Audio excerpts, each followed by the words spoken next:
Assalamualaikum warahmatullahi wabarakatuh. Selamat pagi anak-anak. Bagaimana kabarnya? Ustadz Doni harap kalian semua baik-baik saja ya. Nah, untuk itu kalian harus tetap jaga kebersihan, jaga kesehatan, dan selalu rajin-rajin cuci tangan dan pakai masker ya, supaya terhindar dari wabah virus corona. Oke, hari ini kita akan belajar tentang tema 5, subtema 1, pembelajaran keempat. Oke, langsung saja, kalian pasti siap ya? Ini materinya singkat saja. Sebentar ya.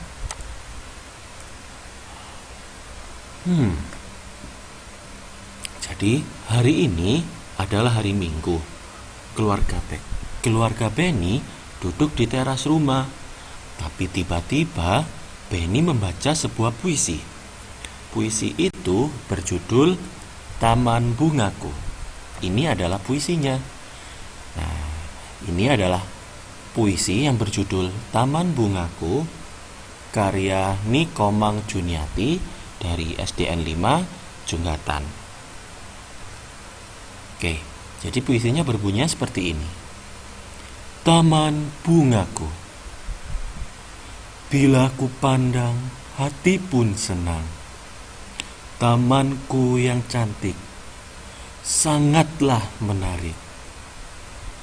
Taman bungaku, berserilah selalu. Jangan pernah kau layu, karena aku kan bersedih seduh. Oh angin, dari segala rindu, mampirlah ke tamanku, sebarlah harum bungaku ke segala penjuru.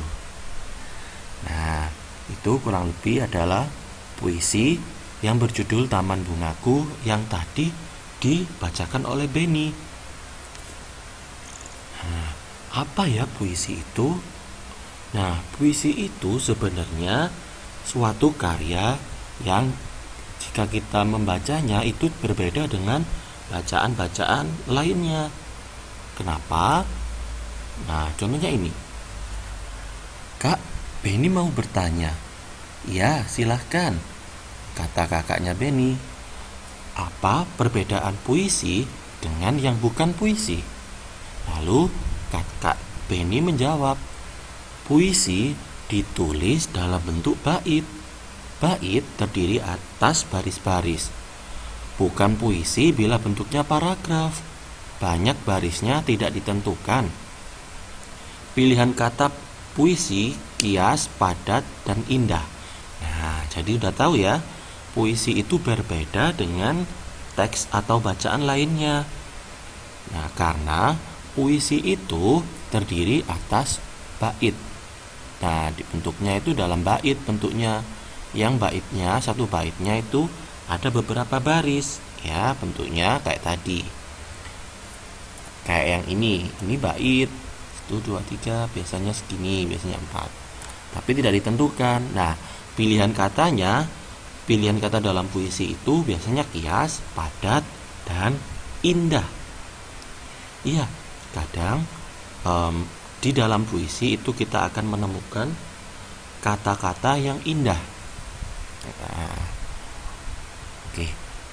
Dan saat membaca puisi, ada beberapa hal yang harus kita perhatikan. Nah, yang pertama adalah artikulasi. Apa sih artikulasi? Ada yang tahu? Artikulasi itu adalah semua kata yang diucapkan itu harus jelas dan tidak terburu-buru. Jadi, kalian harus jelas. Saat membaca puisi itu nggak boleh buru-buru. Kata-katanya harus jelas. Oke? Kemudian yang kedua ada intonasi. Intonasi itu adalah tinggi rendahnya nada saat membaca. Nah, jadi saat membaca puisi itu kalian juga harus memperhatikan tinggi rendahnya nada. Nah, dan yang ketiga itu adalah ekspresi. Nah, pasti tahu ya kalau ekspresi. Ekspresi itu adalah ekspresi itu adalah mimik wajah atau raut wajah yang kita bentuk saat membaca puisi. Misalnya, kalau tadi kan puisinya tentang taman bunga. Taman bunga itu kan berarti kita puisinya tentang kebahagiaan, tentang keindahan. Nah, jadi wajah kita itu wajah yang gembira, wajah yang senang, bahagia. Tapi kalau misalnya puisinya tentang puisi bencana, nah mimik wajah kita atau raut wajah kita harus ikut bersedih. Oke, pintar. Nah, sekarang ayo kita pahami makna atau arti dari sebuah kata.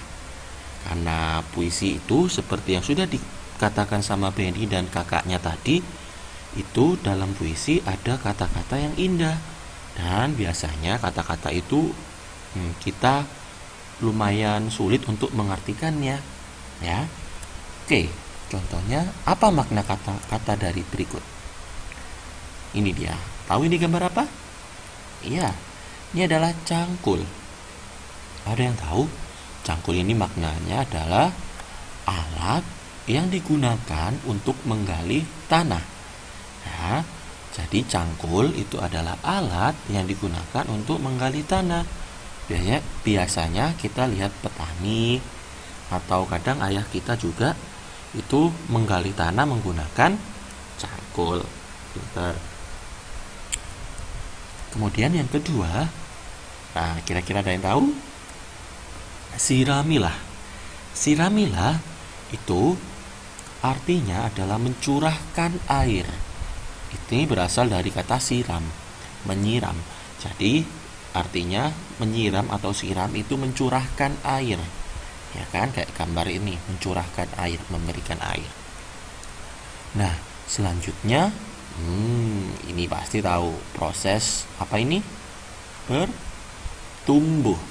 Nah, tumbuh itu artinya bertambah besar. Seperti gambar ini, dari tunas, dari biji, tunas dan sebagainya. Dari biji terus menjadi tumbuhan. Kemudian kalau manusia dari bayi, anak-anak, remaja, kemudian dewasa. Nah, itu namanya tumbuh, bertambah besar. Kemudian bermekaran. Nah, bermekaran ini artinya adalah mulai berkembang dan menjadi terbuka. Maksudnya adalah di sini bermekaran itu sudah berkembang dan menjadi terbuka. Seperti contohnya adalah bunga. Nah, yang terakhir berkicau. Pasti tahu ya kalau berkicau. Berkicau itu artinya adalah suara atau bunyi burung. Pintar. Oke, sekarang ayah mengajak ibu, kakak, dan Benny untuk bergotong royong membersihkan taman atau kebun rumah mereka. Gulma banyak tumbuh di taman bunga. Nah, tahu nggak sih kalian gulma itu apa? Nah, gulma itu adalah tanaman atau tumbuhan yang mengganggu seperti lumut atau rumput-rumput liar yang tumbuh di kebun atau di taman bunga kita. Itu bisa artinya adalah gulma. Nah, apa yang dilakukan ayah? Ayah di sini mengajak keluarganya untuk bergotong royong membersihkan taman. Nah, Benny bertugas untuk memupuk tanaman. Benny bersama kakaknya bekerja sambil bernyanyi. Benny dan kakaknya menyanyikan lagu Lihat Kebunku. Kalian tahu kan ya lagunya? Oke, simak lagunya berikut.